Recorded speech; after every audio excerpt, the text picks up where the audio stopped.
ጤና ይስጥልኝ ቤተሰብ እንዴት ናችሁ? ሁላችሁም በያላችሁበት ሰላማችሁ ይብዛ። ዛሬም እንደተለመደው አሪፍ ቪዲዮዎችን ይዤ መጥቻለሁኝ። ቪዲዮውን ላይክ በማድረግ ጀምሩት። ደግሞ ሐሳብና አስተያየታችሁን ኮሜንት ላይ አስቀምጡልኝ። እንቀጥል። እናቴን ከማን አላፈስኝም ላሳሽ ደግሞ ገናማ እንጂን ከማን ነው ወዳድሬ እናቴን ከማን ይኛ ፍቅርሽን አላሳሽ ገናማ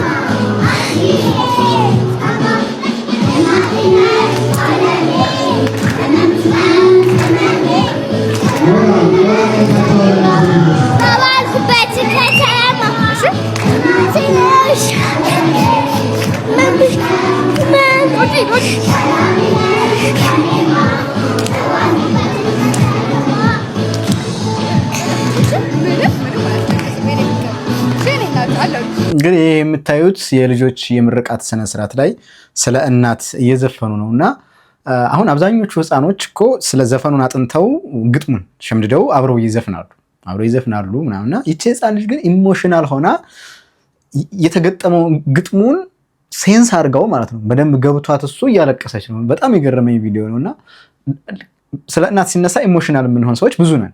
ግን ያው እሷ ህፃን ሆና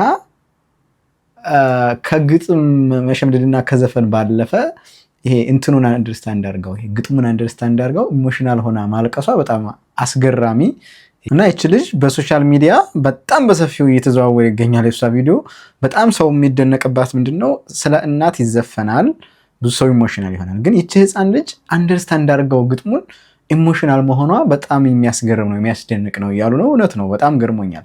ህፃን ዝም ብሎ ዘፈኑን ሸምድዶ ሊዘፍን ይችላል። ግን በዚህ ልክ ዲፕ ሄዳ ኢሞሽናል ሆና ስታለቅስ መታየቷ በጣም አስገራሚ ነው። አትሽሽኝ አዋሪ ማለት ጓደኛ አለኝ እያልኩ ነው እኮ አቃል ነገርሽ። ሌላ ነገር ከሆነ የምታስበው ያው ግልጽ ከሆነ ንገረኝ። ለአንድ አዳር ስንት ልክፈልሽ ከኔ ጋር ማለት አለ አንድ አዳር ከኔ ጋር እንድትይ ያማል እንዴ? ስነ ስርዓት ይኑርህ። ምን ችግር አለ? ፍቅረኛ ነኝ እያልኩ እኮ ነው። ሌላ ነገር ነው እንዴ ሐሳብ ገባኝ። እኔ እኮ ለምን አልኩ አራትን ከሚወደዛ ምን ልክስክስ ነው? እሺ ምን ልፈልግ ያ ምን ነው አንቺ እጄ ልቀቀኝ። አልገባኝ ምን ታረጅኛ ማለት ምን ነው የምረዳው? ዛሬ ከኔ ጋር አብረን እንደርና አረደ ዘይድ ምን ለማድረግ እየፈለከ ነው? ችግር አለው ወደ ዘይድ ልኝ እኔን አትንካኝ። አብረን እንደርና ጧት ይፈልሽ ምን ማለት ነው? ቤኒ ሰዓት ማለት ነው ታፏን ይዳብዘዋል። ከተም እያስለቀቀችው ነው። ምንድነው የምታወራው አንተ? አይ እኔ እኮ ያለውን ነገር ነው እንጂ እና ምን ያታለ በቃ ይሄን ነገር ማቆም እንችላለን። እናቆም። ቆይ ትንሽ እንየዋለን መሰለኝ። ልትወድቅ ትችላለች። ጓደኛ አለኝ እኔ ወንድም ዞር በልልኝ እንዴ ነው ጓደኛ ስለሽ ወይ ቢኒያም እንደው እንደተከተለው ነው ይጥፊ እንደው ብያለሁ። ፈጣሪ ተመስገን። በቃ ሁለተኛ ልደግመው ነው መሰለኝ። እኛ እንሂድ። እንደዚህ አይነት ቪዲዮዎች ብዙ ጊዜ ይመጡልኛል። በነገራችን ላይ አሁን የትኛዋ እሺ ታማኝ ሆና ነው፣ ግን ብዙ በሌሎች ሴቶች ያየሁት ማለት ነው። አብረንተኛ ተመች ገንዘብ እንዳለው ይነግራታል፣ ጥሩ ሊያሰራት እንደሚችል ይነግራታል። ሰው ተስማምታ ትገባለች፣ አብራ ለመተኛ ትስማማለች ምናምን። በዚህ ምክንያት ከባሏ ጋር ወይም ከፍቅረኛዋ ጋር መጣላት፣ እንደዚህ አይነት ነገር አዳኙ ካሜራ ነው ምናምን ብቻ ይባላሉ። እኔም ፖይንቱ ያን ያህል አስፈላጊ ነው ብላችሁ ታስባላችሁ? በዚህ መልኩ ፓርትነርን መሰለል፣ በዚህ መልኩ መሰለል አይነግራችሁም? ውስጣችሁ ኖርማሊ ከናንተ ጋር ያለ ሰውና የሌለ ሰው አያስተውቃችሁም? ልክ ካልሆነና በዚህ ልክ መሄዱ እኔ እንጃ አይሉ ነው። እኔ ብዙ ደስተኛ አይደለሁም በእንደዚህ አይነት ሚስቶቻቸውን ወይም ባሎቻቸውን የሚሰልሉ ወይም ቼክ የሚያደርጉ ሰዎች። ልክ ነው ብያለሁ። ግን ይሄ ስክሪፕት ሊሆን ይችላል፣ ይሄ ተጽፎ ድርሰት ሊሆን ይችላል ብዬ አስባለሁ። ይሄ እሺ፣ ሰላም ነው? ሰላም። ደስ ያለሽ? አመሰግናለሁ። አሁን ትንሽ ታይም ስለሌለኝ ስራም ስላለኝ ስልክሽን ጻፊና ለቁም ነገር ነው የፈለኩሽ። ስርዓት ላለው ነገር ነው። ማትፈልጊ ከሆነ ስልኩንም ማጻፊው ጊዜ የለኝም። ማወራበት ራሱ ጊዜ የለኝም። ከተስማማሽ ቴንኪው። ታይም ስለሌለኝ ነው። ሌላ ጊዜ ሻይ ቡና ምናምን እንላለን። እሺ፣ በጣም ጥሩ። ከሱ ፈጣጣነት የሷ መስማማት ማለት ነው። እሺ ነው ያለችው ደንግጣ። ለትዳር ብቁ ስትሆን እንግዲህ እንደዚህ ነው። ለትዳር ብቁ የሆነ ሰው በዚህ መልኩ ነው የሚጀነጀነው። እንደዚህ እንጂ መልፋት ምናምን የለበትም። ዛሬ ምታከለው እንደዚህ ዘይት የለም ትሪለ በቃ ችግር የለም ጾማችን እናድራለን አባቴ ሳልነግር ማለት ነው ባረከው ባትሽ ኢሮፒድ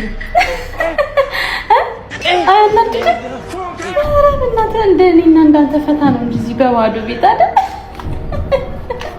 ይሄ ብቅ አባቴ ምንም ልብስ እኮ የለኝም እንዳለ ልብስ ሁላ ተቀዳዳል አየኸው ብር የለም አይደል አንተ ችግር የለውም ራሴን ራሱ እሄዳለሁ ከአንተ ጋር ስለሆንኩኝ ራሱ በቂ ነው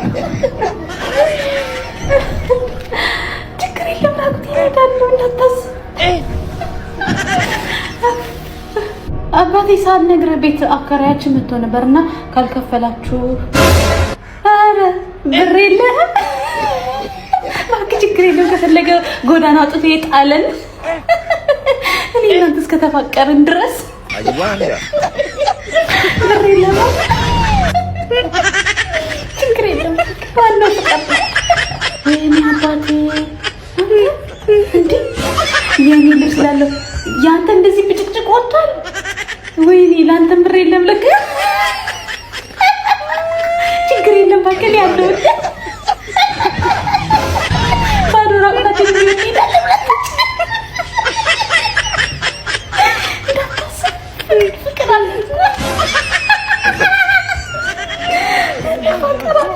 ባቲ ይኸው ፀጉሬን እኮ መሰራት አለብኝ ብር የለህም ችግር የለውም እባክህ ላጫዋለሁ እንደውም ወጪ እንዳታወጣ ዋናው ፍቅር ነው ብር የለህም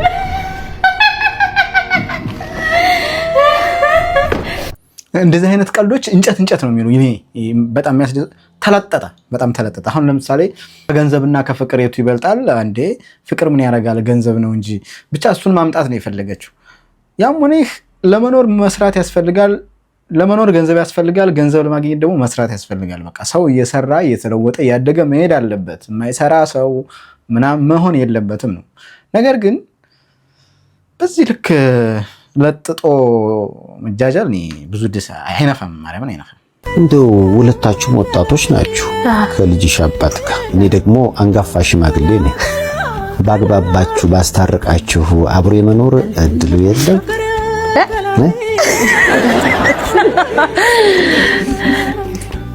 ፍቅር እውር ነው ይባላል ትክክል ነው አራውን አይን ወጥቷል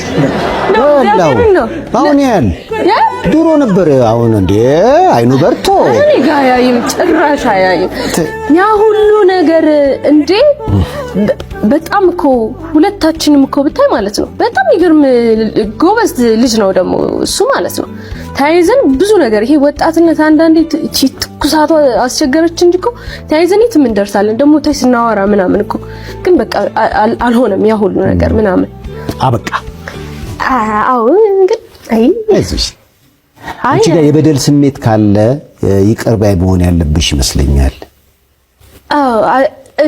እኔ ማርያምን በጣም ነው የምወደው አሁንም አዎ በምን አንተ በምን ነው በጣም ነው የምወደው ምንድነው ያረካት አንተ ማርያምን ወጣኔ ያ ሁሉ ነገር እኮ አሳልፍ ያለው የእውነታው ነው ምናምን እኮ አይደል እንዳሳልፍ አድርጎኛል አይደለ ራሴን በቃ እሱም ብሌ ማድረግ አልፈልግም ምን አገባኝ ግን ማለት ነው ስቲል በጣም ነው የምወደው እናቤት ተደዋወላችሁ ከዚህ ቪዲዮ በኋላ አዎ እኔ ደስ ይላል አልኩኮ ስለዚህ ደውሎ ምን አለ ይሄን ያህል ህርት አርጌሻለሁ ወይ ነው ይቅርታ ነው በቃ ከስቶሪዎች ውስጥ በጣም የሚረብሸኝ እንደዚህ አይነት ስቶሪ ነው በጣም ተዋዶ አለመገናኘት በቃ ደስ አይልም ማለት በሁለቱም ሳይድ ፍቅሩ አልቆ መለያየት ይሻላል አንዳንዴና በርግጥ አይ ዶንት ኖ በሰው ልብ ውስጥ ሰው ሲኖር በጣም ይረብሻል በጣም ደስ አይልምና እስኪ እንደው እግዚአብሔር አንድ ላይ ያርጋችሁ መቼም ኦልሬዲ አንዴ የተፈጠረው ተፈጥሯል ስብራቱም ሆነም ልጅቷም ያው ከቅድመ ጋብቻ አንድ ላይ በመሆናቸው መገናኘታቸው ምክንያት ልጅ እስከሚመጣ ድረስ እንደዛ ብዙ ነገር አፕን አርጓል በህይወቷ ግን እስኪ ካንድ ላይ ቢሆኑ ቢያስታርቃቸው ሰይፉ ደስ ይለናል። ይቅርታ አድርጉልኝ ማንም እንትን ይበለኝ ድሃ አግብቶ መውለድ የለበትም። ኦኬ በእውነት እንደኔ እንትን ማለት ነው ልጅ የሆነ ሰርቴን ኤጅ ላይ ይፈልጋል ከጓደኞቹ ጋር እኩል ማድረግ ይፈልጋል። ብዙ ኒዶች አሉ። እሷም እንትን ማለት ፐርሲው እሷ እንዳለችው ትዳርን ፐርሲው የምታረግ ከሆነ ራስን ፋይናንሻሊ መቻል ዘሞስት ቤዚክ ነገር ለኔ እንትኑ ያንተ እንትኑ አልገባኝም ኤግዛክትሊ አይ ቲንክ ትችላለች እኮ ቆሎ መቆርጠም ምናምን ይኸውልሽ እሱን ነው ገብቷል። ቆሎ መቆርጠም ምሳሌ ነው እንዴት መሆን አይችልም። ቆሎ መቆርጠም ለምን እዚህ ውስጥ ገባችሁ ነው እንዳልኩ ወንድ ልጅ መሪ መሆን አለበት ራይት መሪ መሆን ሲኖርበት ሪስፖንሲብል መሆን አለበት። ሪስፖንሲብል ሰው ደግሞ እንደ ሪስፖንሲብል ሰው ነው የሚወስነው። እሱ ትራውማታይዝ ሆኖ እሱ በቂ ነገር ሳይኖረው የሚበላው ዳቦ ሳይኖረው ሴትን ወደ ህይወቱ አያመጣም እንደ ኃላፊነት እንደሚሰማው ወንድ ሶ ኃላፊነት ሳይወጣ ቀርቶ 50 ዓመት ስለኖሩ ቆረጣ ምን ስላል ሺ ሰፈርድ ለምን ሰፈር ታደርጋለች? ለአንዱ ሻል ወዳለ ሰውዬ ብትሄድ እኮ ሺ will live a better life። ሴት ልጅ ባይዘው መልቲፕላይ የማድረግ አቅም አላት። ድህነት ውስጥ ካለ መልቲፕላይ ታደርግልሃለች። የሰጣሃትን መልቲፕላይ ታደርጋለች። ፍቅር ካለ መልቲፕላይ ታደርግልሃለች።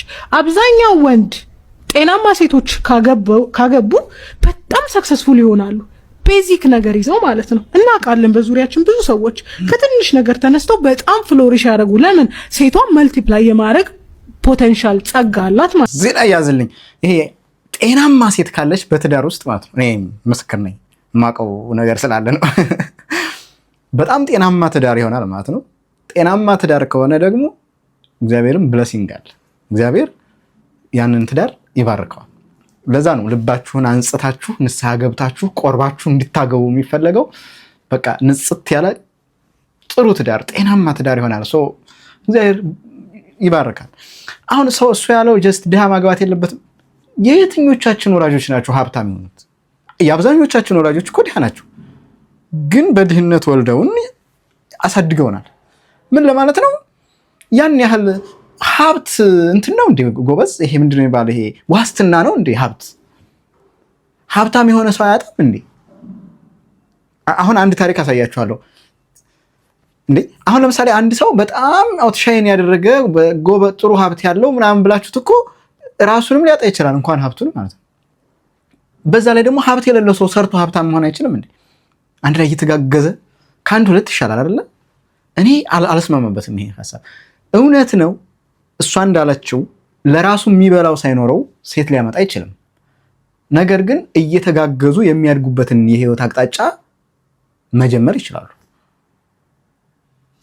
በዚህ ልክ ሰው እንዴ አብሮ መራብና አብሮ መጠማት፣ አብሮ ስራ መስራት፣ አብሮ መለወጥ፣ በአብሮነት ብዙ ለውጥ አለ። በቃ ብቻን እየተሰቃዩ ብቻውንም ከሆነ ድሃ ሆኖ ይኖራል ሰው። እኔ በዚህ አልስማማም። ሰው መስራት አለበት፣ ገንዘብ ማግኘት አለበት፣ አፎርድ ማድረግ አለበት ወንድ ልጅ ምናምን በቃ እስማማለሁ። ግን ያን ያህል ድሃ ሆኖ ማግባት የለበትም ምናምን አልስማማም። ይስራ፣ አብሮ ይስራ፣ ከሚስቱ ጋር ይለወጣል። እውነት አብሮ መስራት እንደውም ብቻውን ከሚለፋ አንድ ላይ ቢሆኑ የተሻለ ለውጥ ይመጣል ባይ ነኝ። እኔ በጣም ፖዚቲቭ ሰው ነኝ በዚህ በኩል እውነት ከምሬ ነው። እግዚአብሔር ደግሞ እውነት ለመናገር ትዳርን ይባርካል። እግዚአብሔር በረከትን ከትዳር ጋር ይሰጣል። በዚህ ደግሞ በፍጹም አምናለሁ። ስንት የታለፈበት ህይወት ነው ይሄ። ለኢትዮጵያ ዋጋ ከፍላ በጋዜጠኝነት አገሯን አገልግላ በመንግስት ስርዓት የተወረወረች ንጹህ ሴት እንባ ነው ይሄ። ቀድሞ ፕሬዝዳንት ሳህለወርቅ ዘውዴ የቅርብ ወዳጅ የነበሩት ሴት ትላንትናና ዛሬዋ ሲነጻጸር ልዩነቱ እንዲህ ነው። በአንድ ወቅት የክብር ማማ ላይ የነበረች ጋዜጠኛ እነ ጸጋዬ ገብረ መድኅንን በብዕሯ ተፋልማለች። የሰንጋ ተራዋ አራዳ፣ የዋስ እንቁ ሰፈሯ፣ የአዲስ ዘመን ጋዜጣ የአንድ ወቅቱ አምደኛ፣ የኢቲቪ የተወዳጁ የሴቶች ፕሮግራም የማጀት እስከ አደባባይ አዘጋጅ። አሁንስ ምን ሆነች? አሁንማ የጽዳት ሰራተኛ ነች። ህይወት እንደዚህ ናት። ስለዚህ ሴት ሲጠና ሚስጥሩ ብዙ ነው። ጉዱ ተዝቆ አያልቅም። ካዛንቺስ በአንድ ሆቴል ሰዎች አስጠልለዋት ደረስኩ። ቤቱ በሲጋራ ታጥኗል። ኢትዮጵያ ጨሰችኝ አትታዘቡኛለች። ቃለ ምልልሳችን በየማሉ ይቋረጣል። እንባ ላስወራ ይላታል። በምታወራው ታሪክ ከኋላ ያሉት ዳይሬክተርና የካሜራ ባለሙያዎች ከንፈር ሲመጡ ይሰማኛል። ፊቷ ገርጥቷል። በስደት ወደ ሀገረ ካናዳ ነበረች። ፖለቲካም ሳትሞካከር አልቀረችም። የዛሬን ያርገውና የዘመን አራዳ ነበረች። ስሟ ብዙ ወንድም አገኘው። የባለስልጣናት መድኃኒት ካድሬዎች የሚረዱላት ሰላዩዋ ጋዜጠኛ በ60ዎቹ አውቶግራፍን ያስጀመርኩት ነበርኩኝ ትላለች። አበበ ቢቂላ ጽሑፉን ከነፎቷ ኑሮላታል። ጥላሁን ገሰሰ ከነፈገግታው ብዙ ወንድም አገኘው የሚል ርዕስ ሰጥቶ ስለ ደግነቷ በጋዜጠኝነት ሕይወቷ ስለ ከፈለችው ዋጋ ጠቅሶ በጽሑፉ አመስግኗታል። የሥራ ባልደረባዋ ጋሽ ጳውሎስ ዮኞ ብዙ ጎበዝ ልጅ ነበረች ሲሉ አወድሰዋታል ከነፊርማቸው። የበዓሉ ግርማ የነስባት ወዳጃቸው ዛሬም የበዓሉ ግርማን ግድያ ጨምሮ ከባባድ ሚስጥሮች በእጄ ላይ ያሉ ትላለች። ጸጋዬ ገብረመድህን እንደ ጦር ይፈራት ነበርም አሉ። የጓድ መንግስቱ ወታደሮች ያለችበትን ይሰልላሉ። አስገራሚዋ የምርመራ ጋዜጠኛ ሴተኛ አዳሪ መስላ አጭር ቀሚሷን ለብሳ ሲጋራዋን እያቦነነች ስንቱን ጉድጓድ ገብታ ስንቱን ጓዳድና ስንት ጉድ በጋዜጣ ላይ ጽፋለች። የከርታታዋ ኑሮ ብላ ህዝቡን አነጋገረች። ምሽት ቤት ሲዝናኑ ሰላዩዋን ጋዜጠኛ ያቺ ብዙን ተጠንቀቁ መባል ተጀመረ። የአዲስ አበባን ምሽት ቤቶች በሚስጥራዊ ስለላ ያሸበረች ብዕረኛ ወታደራዊ መንግስት አልፎ ኢህአዴግ ሲገባ በ1983 ሰላይ ነች ተብላ ትሰደድ ጀመረ። ብትፈለግ ታጣች። አንዳንዶች መሳሪያ ታጥቃ ጸጉሯን አንጨባራ ሽርጧን አገልድማ ታጋይ መስላ በእኛው መሃል ስትመላለስ ነበር አሉ። ሽብሩ ቀጠለ። ይህን ፊልም መሳይ ታሪክ ስታወራ ግን ወኔዋ አሁንም አለ። ብቻም ባይተናነቃታል። መነጽሯን አውልቃ የእንባ ዘለላዋን ዱብ ተደርገዋለች። አንዳች ሴራማ የተሴረባት ይመስላል። ክፉኛ ተጎድታለች። ሴራና ተንኮል፣ ማግኘትና ማጣት፣ መውጣትና መውረድ፣ መሄድና ወዲያ መመለስ ተፈራርቆባታል። የፕሬዝዳንት ሳህለወርቅ የአንድ ወቅት ወዳጅ አንቀጥቅጧ ጋዜጠኛ ዛሬ ጽዳት ቤት ነች። ፕሬዝዳንት ሳህለወርቅ ዘውዴ ያዩት ይሁን ይህን ፕሮግራም አለችኝ። ለእናንተና ማድረስልኝ እንኳን ደስ ያላችሁ፣ ፍላጎታችሁ ተሳካ፣ ይሄው ወድቃላችኋለች በላችሁ አለችኝ። በእንባ እየታጠበች ስሟ ብዙ ወንድም አገኝ ብዙ ወንድም ግን የሌላት የአብራኳ ፍሬ ቤተሰቦቿ በዙር አይደሉ። የቲቪ አባሩኝ የጡረታዬን እንኳን አልከፈለኝም ትላለች። ብዙ ወንድም የ60ዎቹና የ70ዎቹ ዘመናዊ ነበረች። መልካም ደግሞ ነጠላዋን ጣል የምታደርግ ጸጉሯማ ባለ ሹሩባዋ መቤት በፕሮግራሟ ሴቶችን ከማጀት አውጥታ ወደ አደባባይ እንዲወጡ ያደረገችው እሷ ግን ከአደባባይ ዳግም ወደ ማጀት ተመለሰች። ጽዳት ሰራተኛዋ የአንድ ወቅቷ የፕሬዝዳንት ሳህለወርቅ ዘውዴ ወዳጅ ጋዜጠኛ ብዙ ወንድም አገኘው። ሀገሬ እንደ ሸንኮራ መጣኝ ጣለች አለችኝ። ማን ያወራ የነበረ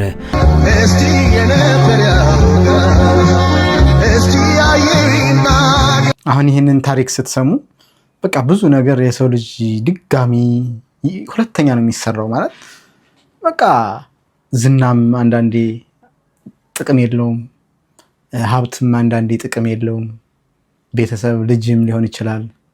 በቃ ዓለም እንደዚህ ናት። በቃ እንደ ገሸሽ ትከዳሃለች መጨረሻ ላይና እግዚአብሔር ከእንደዚህ አይነት ነገር ይጠብቀንና አሁን እቺ ሴት ታሳዝነኛለች። ከታሪኳ ነው የሰማሁት። እኔ እዚህ በፊት አላውቃትም ጋዜጠኛዋን፣ ግን በቃ እንደዛ አለል የተባለላት መንግስት ሳይቀር የሚፈራት አንቱ የተባለች ጋዜጠኛ አሁን የጽዳት ሰራተኛ ሆና መገኘትና ህይወትን በዚህ መልኩ እየተጋፈጠች መገኘቷ በጣም ነው የሚያሳዝነው። አይ ዶንት ኖ ይሄንን ከሶሻል ሚዲያ ተለያዩ ሰዎች እጅ ደርሶ እሷን ሰፖርት ማድረግ ቢቻል ብዬ ዊሽ አደርጋለሁ። ውድ ቤተሰቦች እስካሁን ድረስ ቪዲዮን እያያችሁ እዚህ ከደረሳችሁ በጣም አመሰግናለሁ። እግዚአብሔር ያክብርልኝ። ሐሳብና አስተያየታችሁን በኮሜንት አስቀምጡልኝ። በሌላ ቪዲዮ እመለሳለሁ። ቸር ሰንብቱ።